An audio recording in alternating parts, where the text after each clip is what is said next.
maging number one sa isang bagay? Ito ba yung isang negosyante ngayon na nag-uumpisa ng isang maliit na negosyo o ikaw yung nagpaplanong mag-umpisa ng negosyo pero nalilito ka dahil sa sobrang daming business idea na nasa isip mo? Tapusin mo ang video na to para malaman mo kung bakit kailangan natin maging number one sa isang bagay. Ako nga pala si Ruben de la Vega, isang negosyante. Nag-umpisa lahat yan nung nangangarap ako maging isang negosyante. Simula nung nabuksan yung mata ko sa mundo ng pagnenegosyo, ang daming business idea na pumapasok sa isip ko. Dahil sa sobrang daming business idea pumapasok sa isip ko, hindi ko na malaman kung ano ang uumpisahan kong negosyo. Ayan ngayon yung problema. Lahat naman ata na nag-uumpisa magnegosyo, yan ang nagiging problema eh. Isa sa mga nagiging problema kasi sobrang daming business ideas hindi na makapagsimula. Hanggang sa syempre, magsusubok, hindi natin maiiwasan na mga yung una, pangalawa, pangatlong subok natin ay hindi magiging successful. Part na yan ng pagiging isang negosyante. Kumbaga, dyan natin mapupulot yung mga ibang moral lesson natin sa mundo ng pagnenegosyo. Minsan, charge to experience. Ganun talagang nag-uumpisa magnegosyo eh. Marami tayong igigin na experience. Kumbaga, nasa starting level tayo eh. Kaya malaki yung tsansa na mag-fail tayo. O hanggang sa kakasubok natin, makikita din natin yung isang negosyo na mag-fit sa atin na mapapalaki natin at mapapasabog natin. Ngayon, kung meron na tayong isang negosyo na napa-okay, napagana, kailangan natin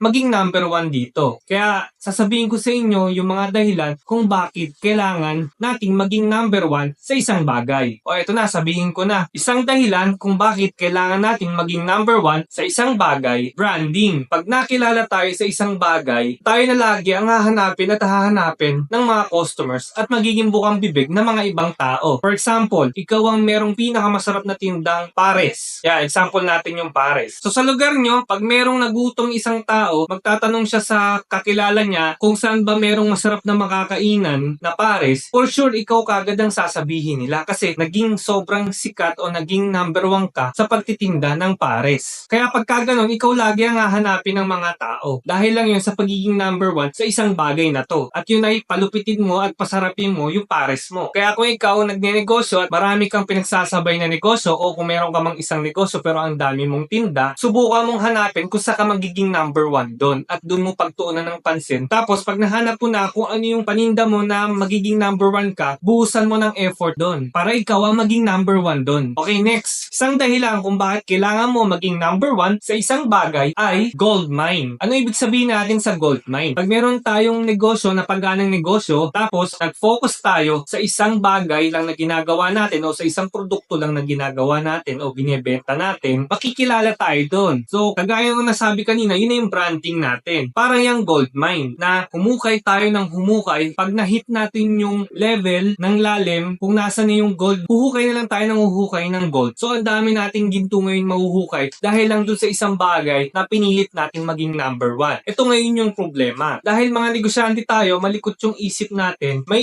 isipan ngayon natin magtayo ng another business. Ang magiging problema ngayon natin doon, dahil nagtayo tayo ng another business, mahati ngayon yung oras natin. At pag nagtayo ka ng panibagong minahan, maghuhukay, mag-start ka ulit maghukay dun eh. So, imbis na naitutuon mo yung buong oras mo dun sa na-hit mo na yung gold mine, na humukay ka ng humukay doon, na magpe-benefit ka, ang nangyari, nahati pa ngayon yung oras mo dahil nagtayo ka ng panibago. So, ang gagawin natin dito, kailangan i-abuse natin yung pagkakataon na naging number one tayo dun sa isang bagay na yun at sulitin natin yung mga oras hanggang kumikita tayo doon. Kaya kung nahanap na natin yung gold mine na yun, huwag natin tigilan ang paghuhukay dito. Kaya kung sa negosyo mo ngayon, alam mo na kung ano doon yung mabenta, mag-focus tayo doon. Okay, next. Isang dahilan kung bakit kailangan natin maging number one sa isang bagay ay the ocean is big. Ang ibig sabihin natin na the ocean is big, ang ibig sabihin natin dito sobrang laki ng market. Sobrang laki ng market, hindi yan masasaturate ng kahit sino man. Kaya haling tulad na lang natin sa ating mga small businesses, micro businesses. Dahil sobrang laki ng market, hindi natin kaya to dahil sobrang liit nga lang natin. Ngayon, dahil the ocean is big, magfo-focus ngayon tayo dun sa aquarium. So, kung isa tayong maliit na isda sa ocean, kaya natin maging malaking isda sa loob lang ng aquarium. Ano naman yung sinasabi kong aquarium? Yung aquarium, kung nasaan ka mang lugar ngayon. For example, nasa iyong barangay ikaw. Doon sa barangay mo na yon, dapat maging malaki kang isda doon, maging malaki yung negosyo mo doon. doon, maging kilala. Or doon mismo sa municipality kung nasaan ka. Pilitin natin maging malaking isda sa aquarium na yon, o maging malaki yung negosyo o kilala yung negosyo natin doon sa municipality natin o doon sa barangay natin, sa lugar kung nasan man tayo ngayon. Bakit natin kailangan gawin yun? Kasi darating yung araw, may competitor na pwedeng pumasok sa lugar natin, o darating yung araw na baka merong gumaya doon sa ginagawa natin. Kung tayo na yung pinakamalaking isda doon sa lugar natin, wala nang kayang tumalo sa atin o wala nang kayang kumain sa atin. Tayo mismo ang kakain sa kanila doon sa may mga planong pumasok para kalabanin tayo. Kaya ngayon, kung meron kang inuumpisa ang isang negosyo, pilitin nating mapalaki ito dyan sa lugar natin. Itong mga video na to, kaya natin ginagawa to kasi gusto natin matulungan yung mga nag-uumpisang magnegosyo at yung may mga small businesses. Kasi tayong mga nagsisimula, prone tayo sa lugi. At ito yung kalaban natin. Yung malugi tayo, tapos pag nalugi, mawawalan na tayo ng ganang magnegosyo. Nakakapanghinayang yung mga efforts at pera at oras na iginugol natin dito. Kung isa nga palang small business owner ngayon na naghahanap na mapag-sharean ng mga business experience mo at mga pinagdadaanan mo, join ka dito sa ating binubuong Facebook group na ang Buhay Negosyante Group. Dito, pwede ka mag-share ng mga personal experience mo at merong mga taong nasa loob nito na handang sumagot. O bali kung ikaw yung small business owner ngayon na meron ng napatakbong isang maliit na negosyo, hanapin mo kung saan ka magiging number 1. Dahil ang pagiging number 1, dyan sa negosyong napili mo, ang isa sa mga magiging solusyon para sa magiging tagumpay ng business mo. Bali hanggang dito lang tong video na to. Salamat sa panonood. Kung nagustuhan nyo naman tong video na to, like at comment naman kayo. At i-follow nyo na din yung aking Facebook page. Bali, lagi nating tatandaan, ang pagnenegosyo, hindi yan pabilisan. Patagalan niyang umayaw at magsawa. At ang mainit, talo. Yun lamang, salamat.